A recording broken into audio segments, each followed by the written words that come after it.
में बेकाबू हुआ कोरोना का संकट, दिल्ली होगी फिर लॉकडाउन। जय भीम दोस्तों, मैं ज्योति अम्बेडकर और आप देख रहे हैं समता आवाज टीवी। आज रात 10 बजे से अगले सोमवार सुबह तक सख्त पाबंदियों का ऐलान किया गया है। दिल्ली में कोरोना के कारण हालात खराब होते जा रहे हैं। देश की राजधानी दिल्ली में कोरोना की बेकाबू रफ्तार के बीच लॉकडाउन लगाने का फैसला लिया गया है। उपराज्यपाल अनिल बैजल और मुख्यमंत्री अरविंद केजरीवाल की बैठक में यह फैसला हुआ। दिल्ली में आज रात 10 बजे से लेकर 26 अप्रैल की सुबह तक लॉकडाउन लागू रहेगा। इस दौरान बेवजह बाहर निकलने पर मनाही होगी और वीकेंड लॉकडाउन जैसी पाबंदियां होंगी। मुख्यमंत्री अरविंद केजरीवाल ने प्रेस कॉन्फ्रेंस में जानकारी दी कि इस लड़ाई में जनता की मदद ज़रूरी है। हमने हर चीज़ जनता के सामने रखी है। दिल्ली में आज सबसे अधिक टेस्ट हो रहे हैं। हर रोज़ टेस्टिंग की संख्या को बढ़ाया जा रहा है। दिल्ली सरकार ने किसी से मौत के आंकड़े भी नहीं छुपाए। दिल्ली में कितने बेड्स, आईसीयू बेड्स और अस्पतालों की क्या हालत है, हमने जनता को बताया है। अरविंद केजरीवाल ने कहा कि दिल्ली में हर रोज़ 25,000 के करीब केस आ रहे हैं। दिल्ली में बेड्स की भारी कमी हो रही है। दिल्ली के अस्पतालों में दवाई नहीं है, ऑक्सीजन नहीं है। दिल्ली का हेल्थ सिस्टम जो ज़्यादा मरीज नहीं ले सकता है, इसलिए लॉकडाउन बहुत ज़रूरी है। अरविंद केजरीवाल ने कहा कि लॉकडाउन से कोरोना नहीं जाता, सिर्फ स्पीड ब्रेकर लगता है। यह लॉकडाउन छोटा ही रहेगा। इस दौरान हम दिल्ली में बेड्स की संख्या को बढ़ाएंगे। एक हफ्ते के लॉकडाउन के दौरान दिल्ली में सख्ती लागू रहेगी।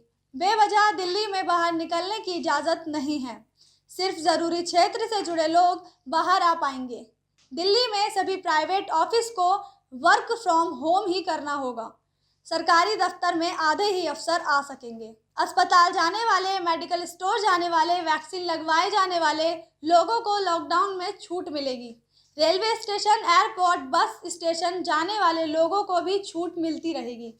ऑक्सीजन और रेमडेसिविर की कमी को लेकर दिल्ली सरकार ने एक्शन लिया है। एक कंट्रोल रूम बनाया जा रहा है जिसके अंतर्गत सप्लाई का डाटा रखा जाएगा। सरकार ने इसके लिए नोडल ऑफिसर की नियुक्ति कर दी है।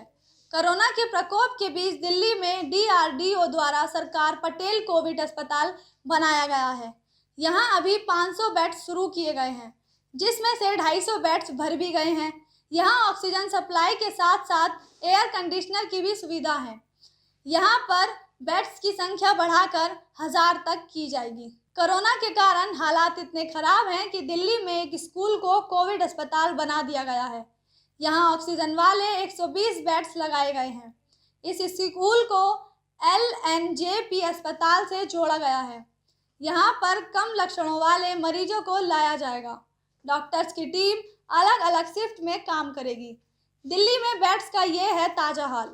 दिल्ली सरकार की वेबसाइट के मुताबिक अभी दिल्ली में 18,130 बेड्स हैं। इनमें से 15,104 भर गए हैं, जबकि 3,026 बेड खाली हैं।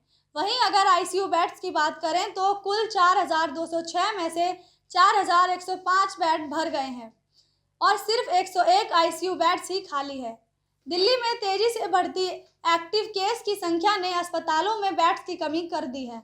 अब दिल्ली सरकार ने सभी प्राइवेट अस्पतालों, नर्सिंग होम से अपने यहाँ 80% बेड सिर्फ कोविड मरीजों के लिए रिजर्व रखने को कहा है।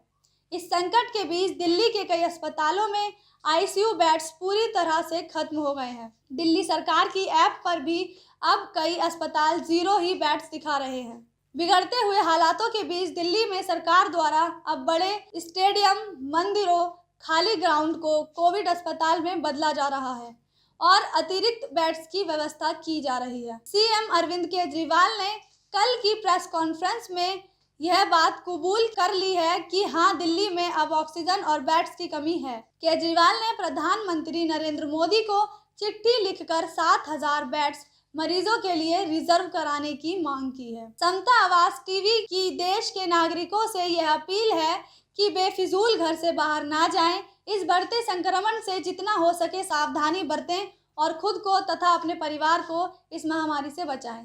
जय भीम, नमो बुद्धाय।